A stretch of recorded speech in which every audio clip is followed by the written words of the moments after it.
क्या आपने कभी सोचा है कि दिल बेचैन क्यों रहता है? सब कुछ होते हुए भी सुकून क्यों नहीं मिलता?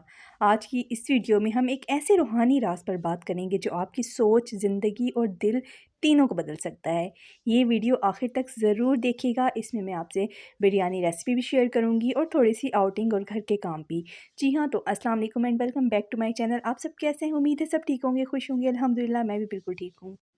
तो जी आज का दिन भी एज़ यूजुअल स्टार्ट हुआ मेरा फ़जर की नमाज़ से अल्हम्दुलिल्लाह। और उसके बाद जो है बच्चों की छुट्टियां थी तो अक्सर मैं ना नमाज़ पढ़ के कुरान पाक पढ़ के और जब रोशनी हो जाती थी तो थोड़ी देर के लिए रेस्ट कर लेती थी। लेकिन मैंने आज जो है कपड़े धोने थे, मशीन लगानी थी, तो मैंने कहा लेटने से अच्छा है कि अपने काम को जल्दी से ख़त्म कर लूँ ताकि जो है ना धूप में कपड़े सूख जाएँ ईज़िली। तो मैंने क्या किया, सबसे पहले मैंने मशीन लगाई, पानी गर्म करने के बाद मशीन लगाई और फिर मैंने साथ ही जो है नाश्ते की तैयारी भी शुरू कर दी, पेड़े बना के रख दिए। और जब मैंने पेड़े बना के रख दिए और फिर मैंने यहाँ पर सफाई भी कर दी। इस तरह से मैंने ये तीनों काम ना, यहाँ पर मेरे कपड़े धुल गए थे क्योंकि मैंने बहुत जल्दी से मशीन लगा ली थी और जल्दी मेरा काम भी ख़त्म हो गया और सब सोए ही हुए थे और मेरे मशीन का काम भी ख़त्म हो गया और मैंने सफाई वगैरह भी कर ली और मैंने नाश्ते की तैयारी भी कर ली। तो इस तरह से हम अपने कामों को मैनेज करके अपनी ज़िंदगी को आसान कर सकते हैं। खुद से अपनी रूटीन देखकर अपने घर के हिसाब से हम किस तरह से कर सकते हैं, तो ये हम सबको खूब बेहतर आता है। हम सब होम मेकर को अल्लाह ताला की ने ऐसी सलाहियत दी हुई है कि हम सब कुछ मैनेज कर सकते हैं अल्हम्दुलिल्लाह।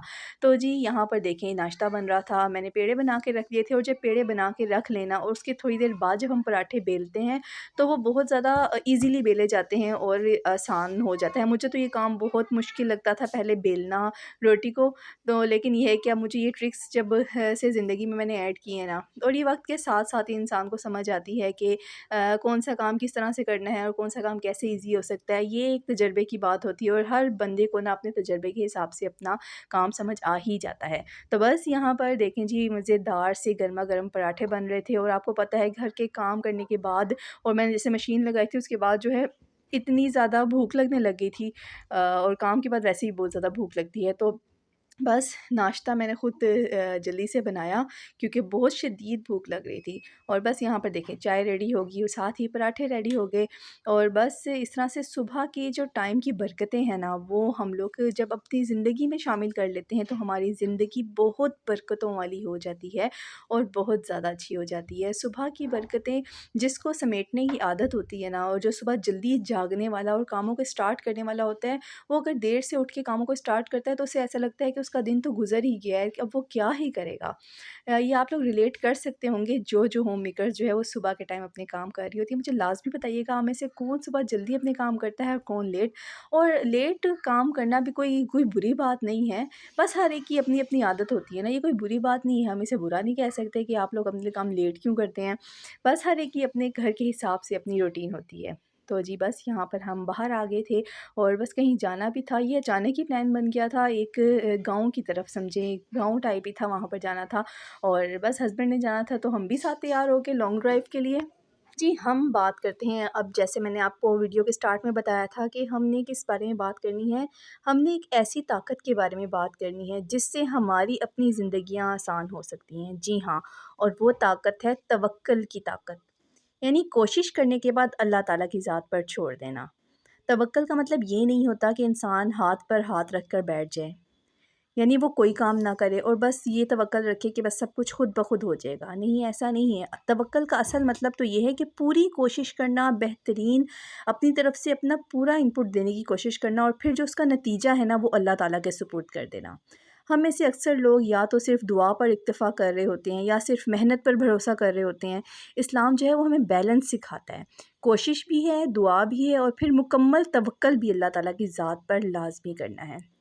आप सल्लल्लाहु अलैहि वसल्लम ने भी फरमाया है ना, ऊँट को पहले बाँधो फिर अल्लाह पर भरोसा करो। यानी पहले सबब इख्तियार करो, फिर नतीजा जो है वो अल्लाह ताला के हवाले करो। यानी कि अपना काम, अपने हिस्से का काम आप कर दो और उसके बाद जो उसका रिज़ल्ट है ना, उसके लिए बस उसके इंतज़ार में ना बैठ जाओ और अब उसकी पे कोशिश ना करो कि रिज़ल्ट कैसे निकलेगा। बस अपना काम करो और बस रिज़ल्ट जो है वो अल्लाह ताला की ज़ात पे छोड़ दें। तवक्कुल जो है वो इंसान के दिल से 3 चीज़ें जो है वो निकाल देता है और वो 3 चीज़ें क्या हैं? नंबर वे 1 है कि खौफ़, इंसान के अंदर से खौफ़ निकल जाता है। नंबर 2 है कि वो इंसान के अंदर से जो है वो हद से ज़्यादा फ़िक्र करना निकल जाता है। और नंबर 3 है कि इंसान जो है वो लोगों पर इन्हिसार नहीं करता, फिर उसे यकीन होता है कि अल्लाह ताला की ज़ात ही सब कुछ करने वाली है। और तवक्कुल की वजह से इंसान को जो नेमतें हासिल होती हैं ना, उसकी बात ही अलग है। सबसे पहले तो दिल का सुकून इसको मिलता है, फिर उसको अपने फ़ैसलों में एतमाद पैदा होता है, फिर अल्लाह ताला की मदद पर यकीन भी होता है। अक्सर घरों में रहने वाली ख़वातीन जो हैं वो दिन रात कोशिश करती हैं, घर सँभालना, बच्चों की तरबियत, रिश्तों को जोड़ के रखना, मगर जब नतीजा जो है फ़ौरी नज़र नहीं आता ना, तो हमारा दिल टूटने लगता है। यही वो मकाम होता है जहाँ पर तवक्कुल करने की ज़रूरत होती है। बस ये बात हमेशा याद रखें कि अल्लाह ताला मेहनत को कभी भी ज़ाया नहीं करता। लेकिन जो टाइमिंग है ना, वो अल्लाह ताला की, वो अपनी उसकी टाइमिंग होती है। हमारा काम है बस बीज बोना, पानी देना, दुआ करना, फल कब लगेगा ये अल्लाह ताला का फ़ैसला होता है। जो तवक्कुल है ना, वो हमें ये सिखाता है कि मैं ज़िम्मेदार हूँ अपनी कोशिश का, नतीजे का ज़िम्मेदार मैं नहीं हूँ। यानी जब इंसान ये बात समझ लेता है तो उसे पता चल जाता है कि मेरा काम बस काम करना है। उसका रिज़ल्ट निकालना तो है अल्लाह ताला के काम है, बस नीयतों को ख़ालिस हमने रखना है। जो मेन की है ना यहाँ पर, वो है अपनी नीयतों को ख़ालिस रखना। जी हाँ, अमाल का दारोमदार नीयतों पर है। हमारे तमाम काम जो है वो स्टार्ट होते हैं हमारे अमल से नहीं, बल्कि हमारी नीयत से। हमारी नीयत कैसी है, अल्लाह ताला सिर्फ़ हमारी नीयत को देख रहा होता है। हमारा काम वो हम किस तरह कर रहे हैं, अगर वो हम अच्छी नीयत से कर रहे होते हैं ना, तो उसका फल ज़रूर मिलता है। आपको दुनिया में भी उसका फल मिलेगा और आखिरत में भी उसका फल मिलेगा। जब इंसान ये बात समझ लेता है तो नाकामी उसे तोड़ती नहीं है और कामयाबी उसे गरूर में भी मुब्तला नहीं करती, क्योंकि वो इंसान जानता है कि सब कुछ अल्लाह ताला की तरफ से है। अक्सर हम कहते हैं ना, मैंने ये सब कुछ कर लिया है मगर फिर भी ये काम नहीं हुआ। असल में हमने सब कुछ तो किया हुआ होता है, सिवाय इसके कि हमने उसको अल्लाह ताला की ज़ात पर नहीं छोड़ा होता। तवक्कुल का मतलब ये नहीं होता कि दर्द महसूस ही ना हो, बल्कि ये होता है कि दर्द के साथ भी दिल में ये यकीन रहे कि मेरा रब बेहतर जानता है। जब कोई दुआ कबूल ना हो तो ख़ुद से कहे, शायद ये ताख़ीर भी मेरे हक़ में बेहतर है, शायद ये इनकार नहीं है बल्कि हिफ़ाज़त है। तवक्कुल इंसान को बहुत मज़बूत बना देता है, क्योंकि जो शख़्स अल्लाह ताला पर भरोसा करता है ना, वो लोगों के बदलते रवैयों से नहीं टूटता। बस कोशिश जो है वो इबादत है और तवक्कुल जो है वो इम्तिहान है। अगर आपने पूरी कोशिश कर ली और फिर भी दिल बेचैन है, तो अब वक्त है सच्चे तवक्कुल का। बस सब कुछ अल्लाह ताला की ज़ात पर छोड़ दें, वो सबसे बेहतर मंसूबा साज़ है। बस अल्लाह ताला जो है ना, वो हमें कोशिश करने वाला बनाए और तवक्कुल करने वाला भी बनाए। आमीन सुम्मा आमीन। तो जी, ये एक टॉपिक था जिसमें मैंने आपसे एक बात करनी थी आज। तो बस यहाँ पर देखिए, मैं आपसे बिरयानी की रेसिपी शेयर कर रही हूँ। ये असल में ना लेयर्स बिरयानी नहीं है, ये पुलाव बिरयानी है।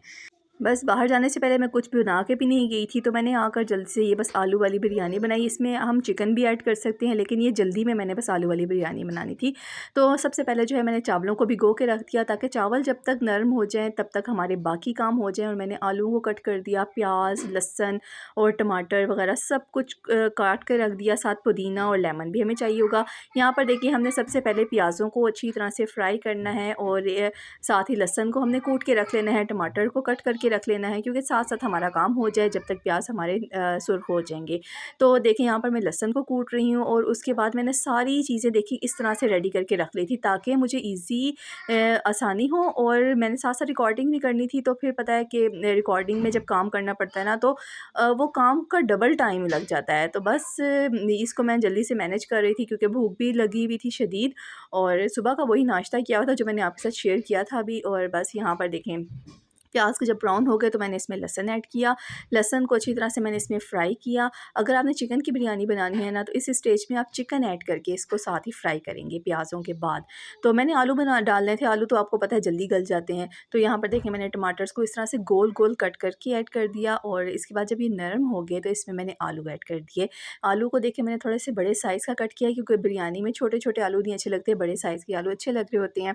और यहाँ पर मैंने इसमें बिरयानी मसाला ऐड कर दिया। आप चाहें तो घर के मसाले भी ऐड कर सकते हैं, लेकिन मैं ना ज़्यादातर बिरयानी मसाला ही ऐड करती हूँ, क्योंकि इससे अलग ही टेस्ट आता है।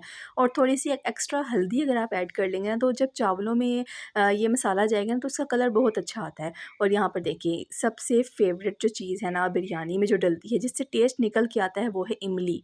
जी हाँ, इमली से जो खटास आती है ना, वो बहुत ही मज़ेदार लगती है। और साथ ही अगर आप आलू बुखारे भी डाल देंगे ना, तो वो भी बहुत ज़्यादा अच्छे लगते हैं। बस यहाँ पर मेरे पास आलू बुखारे नहीं थे, तो इमली ही थी। तो देखें, उधर मैंने आलू को गलाने के लिए रख दिया और एक तरफ जो है मैंने इस पुलाव की तैयारी शुरू कर दी। आपको मैंने जैसे बताया था कि पुलाव बिरयानी की रेसिपी है ये। यहाँ पर मैंने प्याज़ों को जो है फ्राई किया, साथ ही मैंने पानी का एक गिलास रखा, क्योंकि जैसे ही प्याज फ्राई होने थे ना मैंने इसमें पानी ऐड कर देना था। तो यहाँ पर मैंने थोड़े से खड़े मसाले भी डाले थे, जैसे कि दालचीनी और बड़ी इलायची वगैरह डाली थी, और बादियान का एक फूल भी मैंने डाला था। जब प्याज हल्के से ब्राउन होने लगे तो मैंने इसमें हरी मिर्च ऐड कर दी साबुत, और जब प्याज सही ब्राउन हो गए तो फिर मैंने इसमें पानी ऐड किया। ये पानी ब्राउन प्याज में इसलिए ऐड करते हैं क्योंकि देखें पानी का कलर आप देख सकते हैं चेंज हो गया है ब्राउन सा, तो चावलों का ना ब्राउन सा कलर आता है, अच्छा सा कलर आता है। तो यहाँ देखें ये मैंने इसमें चावल भी ऐड कर दिए थे जो मैंने सबसे पहले भिगो के रखे थे। भिगोने का मकसद ये होता है कि वो जल्दी गल जाते हैं, आपका टाइम इतना नहीं लग रहा होता, और पानी आपको चावलों का ना ज़्यादा नहीं डालना पड़ता। तो देखिए यहाँ पर चावलों का पानी हमने इसके बॉयल नहीं करना, बल्कि जैसे पुलाव हम बनाते हैं ना, पानी खुश्क करते हैं, जितने गिलास चावल उतने गिलास पानी, उस तरह से हमने करना है। और यहाँ पर मैंने उन चावलों में जब दम पे हमने रखना था उसमें वो सारा मसाला ऐड किया आलूओं वाला, और उसको अच्छी तरह से मिक्स किया। फिर हमने उसके ऊपर ये जो है गार्निश करके पुदीना, कट किए हुए टमाटर, ज़र्दे का रंग और लेमन स्क्वीज़ करके हमने इसको डाल दिया था, और फिर इसको हमने दम लगाया। और फिर ये देखिए मैंने यहाँ पर खोला है दम, और देखिए कितने मज़ेदार सी यमी सी बिरयानी तैयार है। आप इसको चिकन वाली बिरयानी बना सकते हैं, आलू वाली बिरयानी बना सकते हैं, मटन बिरयानी बना सकते हैं इसी रेसिपी से। और ये आप यकीन करें, एक दफ़ा ट्राई करके लाज़मी देखिएगा कि आपकी बिरयानी की जो है वो बहुत टेस्टी बनेगी। तो जी आई होप आज का व्लॉग आपको मेरा पसंद आया होगा। अगर मेरा टॉपिक पसंद आया हो, मेरा व्लॉग पसंद आया हो, तो मुझे मेरे चैनल को लाइक, शेयर एंड सब्सक्राइब लाज़मी कीजिएगा, और एक प्यारा सा कमेंट लाज़मी दीजिएगा। नेक्स्ट व्लॉग तक के लिए अल्लाह हाफ़िज़।